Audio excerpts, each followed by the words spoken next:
Nedávno jsem surfoval a omylem jsem se dostal. Kula mě medúza, strašně to bolí. Tak jsem utíkal domů, protože bolest v ruce od toho žánutí se začala zhoršovat.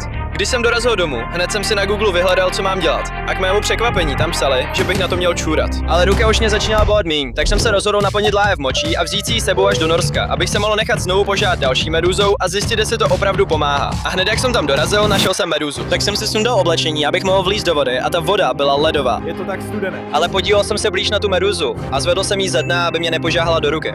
A jo, rozhodně to neskoušejte doma, protože je to velmi nebezpečné. A já jsem vyškolený profesionál. 3, 2, 1. A pak jsem jim položil medúzu na svou ruku a bylo to opravdu bolestivé. Jo lidi, prosím dejte odběr, protože tohle fakt bolelo. Halí to. Tak jsem otevřel láhev s močí a nalil ji na svou ruku a čekal jsem, jestli to něco udělá. A asi po 5 minutách jsem byl velmi překvapený. To opravdu hodně pomáhá. Dobře, tohle mi opravdu pomohlo. Nekecám. Takže jo, asi měl Google pravdu. Napište do komentářů, co bych měl zkusit příště.